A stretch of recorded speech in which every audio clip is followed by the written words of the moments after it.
Kartik private company में sales manager था। उसके माता पिता, पत्नी मीरा, बहन राधा और 2 बच्चे हैं। एक दिन मीरा कहती है, कार्तिक, बच्चों के स्कूल में एनुअल फंक्शन के लिए 2000 जमा करने पड़ेंगे। अरे अभी कुछ दिन पहले ही तो 10,000 जमा किए थे ना। हाँ, वो तो फीस और प्रोजेक्ट के पैसे जमा किए थे। अभी तो अगले महीने एडमिशन फीस और किताबों के पैसे भी जमा करवाने पड़ेंगे। 40 से 50,000 का खर्चा है। मीरा, इतनी तो सैलरी भी नहीं है मेरी, ऐसे कैसे काम चलेगा? तो मैं क्या करूं? बच्चे को सरकारी स्कूल में डाल दूं? मीरा, तुम जानती हो ना, मैं मुश्किल से 35 से 40,000 ही कमा पाता हूँ। इस घर के खर्चे दिन ब दिन बढ़ते जा रहे हैं, थोड़ा कंट्रोल करो ना। क्या खाना और कपड़े पहनना भी बंद कर दूं? मैं ऐसा नहीं कह रहा हूँ मीरा। तुम जानती हो राधा का भी पोस्ट ग्रेजुएशन पूरा होने वाला है। घर के खर्चों के साथ उसकी शादी की जिम्मेदारी भी उठानी है।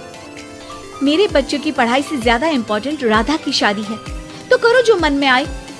मैं बोझ लगती हूँ तो मैं बच्चों के साथ अपने मायके चली जाती हूँ। तुम्हारी सारी मुसीबतें ही खत्म हो जाएगी। मीरा, मुझसे बहस मत करो। सुबह सुबह ऑफिस जाने के टाइम पर ही कलेश करके दिन मत खराब करो। इतना बोलकर कार्तिक वहाँ से चला जाता है। तभी, कार्तिक बेटा, ऑफिस जा रहे हो? मेरी दवाइयाँ लेते आना। और बेटा, बिजली का भी बिल 2 महीने से जमा नहीं हुआ, इसे भी आज जमा करवा देना। जी पिताजी, लाइए बिजली का बिल। 4,600 रुपए बिजली का बिल आया है। माँ, मीरा, राधा, कितना ज्यादा बिल आया है। भैया, ये 2 महीने का बिल है और मैं तो सिर्फ फोन चार्ज करती हूँ। अरे बेटा, मैं तो गीजर से पानी गर्म करने के अलावा मेरे कमरे में एक पंखा और एक लाइट ही तो जलते हैं। मीरा, तो फिर इतना बिल कैसे आया? हाँ, सारा इल्जाम मेरे पर ही लगा दो ना। भाभी, आप भी तो एसी चलाती हो, उससे भी बिजली का बिल बहुत ज्यादा आता है ना।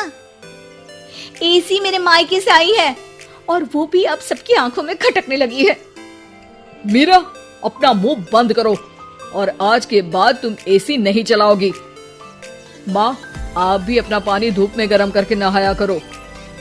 कार्तिक ये कहकर घर से ऑफिस के लिए निकल गया। घर से कुछ आगे जाते ही उसकी गाड़ी पंचर हो गई।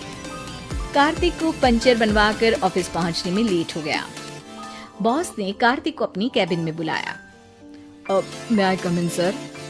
कम इन। बहुत लेट हो तुम।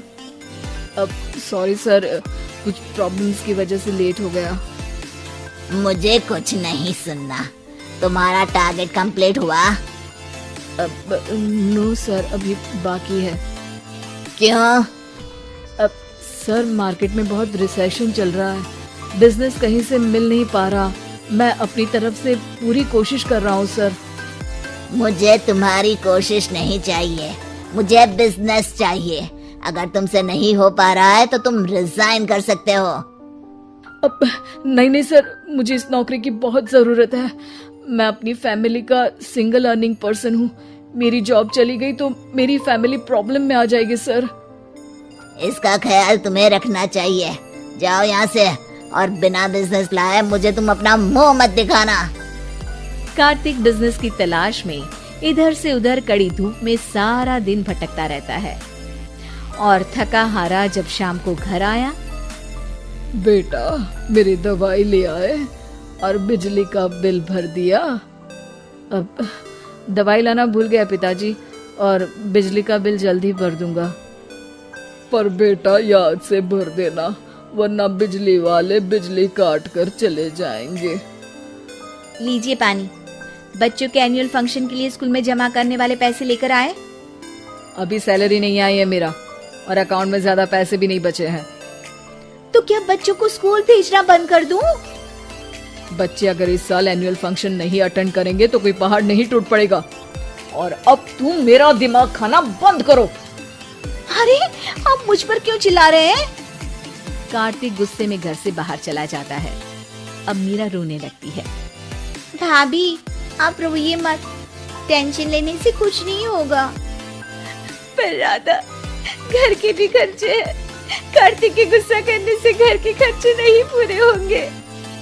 पर मीरा बेटा, लड़ाई करने से भी कोई समाधान नहीं मिलेगा, उल्टा घर का माहौल ही खराब होगा। पर मुझे लगता है हमें भी घर के खर्चों में हाथ बढ़ाना चाहिए। मुझे योगा सेंटर में जॉब का ऑफर मिला है, मैं कल से ही जॉब ज्वाइन कर लूंगी। वैसे तो मुझे भी सिलाई आती है, मैं भी लोगों के कपड़े सिलना शुरू कर देती हूँ। हाँ बेटा, मैं भी तुम्हारा घर के कामों में हाथ बटा दिया करूंगी और काज बटन लगाकर सिलाई करने में भी सहायता करूंगी। मीरा, मैं तुम्हारे बच्चों के साथ मोहल्ले के बच्चों को भी ट्यूशन पढ़ाऊंगा। इसी बहाने मेरा टाइम पास भी हो जाएगा। इस तरह से अब घर के सभी सदस्यों के सहयोग से पैसों की समस्या दूर हो गई और सब खुश रहने लगे। इससे हमें सबक मिलता है कि एकता में कितनी ताकत होती है।